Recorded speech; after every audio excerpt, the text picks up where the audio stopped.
കോട്ടയം യുവതിയെ ഭർത്താവ് ക്രൂരമായി മർദ്ദിച്ചതായി പരാതി. കോട്ടയത്താണ് കുമാരനെല്ലൂർ സ്വദേശി രമ്യ മോഹനെയാണ് ഭർത്താവ് ജയൻ ശ്രീധരൻ മർദ്ദിച്ചെന്നാരോപിച്ച് പരാതി നൽകിയത്. മർദ്ദനത്തിൽ രമ്യയ്ക്ക് സാരമായി പരിക്കേറ്റിട്ടുണ്ട്. 2 ദിവസമായി കോട്ടയം മെഡിക്കൽ കോളേജിൽ ചികിത്സയിലാണ് രമ്യ. കോട്ടയം വെസ്റ്റ് പോലീസ് കേസെടുത്തതിന് പിന്നാലെ ജയൻ ഒളിവിൽ പോയി. കഴിഞ്ഞ ശനിയാഴ്ചയാണ് രമ്യയ്ക്ക് മർദ്ദനമേറ്റത്.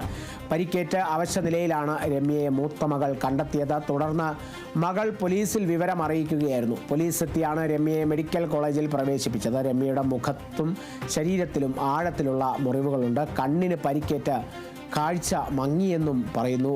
അതിദാരുണമെന്ന് പറയാൻ സാധിക്കൂ. കോട്ടയത്താണ് കുമാരനെല്ലൂർ സ്വദേശി രമ്യ മോഹനെയാണ് ഇപ്പോൾ ആശുപത്രിയിലാണ്. അവശ നിലയിലാണ്, പരിക്കേറ്റ അവശ നിലയിലാണ് രമ്യയെ മൂത്ത മകൾ കണ്ടെത്തിയത്. എന്തായാലും അതിനെ തുടർന്നൊരു പ്രതികരണമുണ്ട്. ആ പ്രതികരണം നമുക്കൊന്ന് കേൾക്കാം. ഈ ഒരു വിധേയയായ അല്ലെങ്കിൽ ഇതിന് വിധേയയായ ബൈറ്റാണ്. ഇത് എൻ്റെ ഹസ്ബൻഡ് എന്നെ കൊന്ന് കെട്ടിത്തൂക്കാൻ വേണ്ടി നോക്കിയതാണ്. അയാളുടെ ജീവിതത്തിനും അയാളുടെ തടസ്സത്തിനും അതിനെല്ലാത്തിനും മെയിനായിട്ടുള്ള തടസ്സക്കാരി ഞാൻ മാത്രമാണ്. അയാൾ പറയുന്നത് ഭാര്യയായിട്ടിരിക്കുന്നത് കൊണ്ട് അയാളുടെ സ്വത്തിന് ഞാൻ അവകാശിയാണ്. അങ്ങനെ നീയും മക്കളും, എനിക്ക് 3 മക്കളാണ് ഉള്ളത്, നീയും 3 മക്കളും അങ്ങനെ സുഖിച്ച് വാഴേണ്ടെന്ന്, എന്നെ ഒന്നും ജീവിക്കാൻ സമ്മതിക്കത്തില്ല എന്ന് പറഞ്ഞു. ആ 3 എണ്ണത്തിന് എന്നെയും കൂടെ മുറിയിലിട്ടിട്ടാണ് അയാൾ ചവിട്ടി കൂട്ടുന്നത്. നന്നായിട്ട് അയാൾ ഉപദ്രവിക്കും. ഇപ്പോൾ അയാളൊരു വാടകയ്ക്ക് ഒരു വീടെടുത്തിട്ടുണ്ട്. ആ വാടക വീട്ടിൽ കൊണ്ടുവന്നിട്ട് എനിക്ക് ഞാൻ മെഡിസിനൊക്കെ തരുന്നതിന് ഞാൻ പൊന്നു പോലെ നോക്കിക്കോളൂ എന്ന് പറഞ്ഞിട്ട് അത് കഴിഞ്ഞിട്ട് എന്നെ തുണിയെല്ലാം ഊരിക്കളഞ്ഞിട്ട്, ഞാൻ ഓടാതിരിക്കാൻ വേണ്ടി അയാൾ ചെയ്തതാണ്, തുണിയെല്ലാം ഊരിക്കളഞ്ഞിട്ട് അയാൾ എന്നെ കൊല്ലാൻ നോക്കിയത്. അയാൾ പറയുന്നത് എൻ്റെ തലയും എൻ്റെ മുഖവും ഒക്കെ ഭിത്തിക്കിട്ടുമൊക്കെ അടിച്ച് എൻ്റെ മുഖത്തെ എല്ലെല്ലാം അടിച്ച് പൊട്ടിച്ചിട്ടുണ്ട്. ഇവിടെ എല്ല് പൊട്ടിയിട്ടുണ്ട്. എൻ്റെ ബാക്ക് സൈഡ് തലയെല്ലാം ബാക്കി ഭിത്തിയിൽ വെച്ചിട്ട് അടിച്ചടിച്ചടിച്ച് അയാൾ പൊട്ടിച്ച. എന്നിട്ടും അയാളുടെ ഇത് തീരുന്നില്ല. ഒരു ലേഡി എന്ന നിലയിൽ ഒരിക്കലും എനിക്ക് ചില കാര്യങ്ങൾ എനിക്ക് പറയാനേ പറ്റത്തില്ല.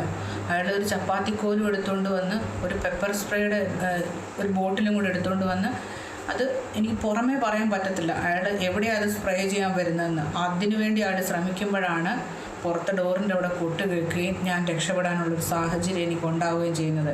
അല്ലായിരുന്നുണ്ടെങ്കിൽ ആ രാത്രി ഞാൻ കഴിയത്തില്ലായിരുന്നു, കവർ ചെയ്തു പോലും ഇല്ലായിരുന്നു. അതുപോലെ അവശതയിലായിരുന്നു എന്നെ അയാൾ നിലത്തൂടെ വലിച്ചഴിച്ച് അയാൾ രസിക്കുമായിരുന്നു. അയാൾ എന്നെ നിലത്ത് വലിച്ചഴിച്ച് എൻ്റെ മുഖത്തും മൂക്കിനും വായ്ക്കും എല്ലാം ഇടിച്ച് എൻ്റെ തൊണ്ടയും പെടലിയും എല്ലാം കൂടെ ചേർത്ത് പിടിച്ചിട്ടാണ് എൻ്റെ തലയെല്ലാം ഭിത്തിക്കിട്ടിട്ട് ഇടിച്ച് പിന്നെ എന്നെ നിലത്തൂടെ വലിച്ചുകൊണ്ട് പോയി അവിടെ കൊണ്ട് താഴെ വെക്കുമ്പോൾ എൻ്റെ മൂക്കിനകത്തുനിന്ന് ഒരു പൈപ്പ് പൊട്ടുന്നത് പോലെയാണ് ബ്ലഡ് ചാടുന്നത്. ബ്ലഡ് ചാടുന്നത് കണ്ടിട്ടും കണ്ടിന്യൂസ് ആൾ ഇടി തുടർന്നുകൊണ്ടേയിരുന്നു. പിന്നെ എൻ്റെ പുറം, എൻ്റെ ബാക്ക് എല്ലാം ഇടിച്ചിട്ടുണ്ട്. എൻ്റെ കാല് കടി അതെല്ലാം അയാൾ ചെയ്യുന്നുണ്ട്. എന്നിട്ട് ലാസ്റ്റ് ആ നിലത്ത് കിടക്കുന്ന ബ്ലഡ് എല്ലാം കൂടെ അയാളൊരു തോർത്തിൽ പിഴിഞ്ഞിട്ട് രസിക്കുക. അയാൾ പറയുന്നത് നീ ഇനി പുറം ലോകം കാണത്തില്ല എന്ന്, പുറം ലോകം നിന്നെ ഞാൻ കാണിക്കത്തില്ലെന്ന്. ഒന്നെങ്കിൽ നിനക്ക് സ്വന്തമായിട്ട് തൂങ്ങിച്ചാകും, അല്ലാന്നുണ്ടെങ്കിൽ നിന്നെ ഞാൻ കൊല്ലും. ആ ഓരോ അടി എൻ്റെ ചെവിക്കല്ലിന് അടിക്കുമ്പോഴത്തേക്കിന് എൻ്റെ ചെവി കേൾക്കാതായി, എൻ്റെ കണ്ണിൻ്റെ കാഴ്ച പോയി. നീ ഇനി ഇങ്ങനെ കണ്ടേച്ചാൽ മതിയെന്ന്, നീ ഇനി ജീവിക്കാൻ പാടില്ല എന്ന്. ഇവിടുത്തെ നിയമത്തിന് ഇത്രയേ ഉള്ളൂ.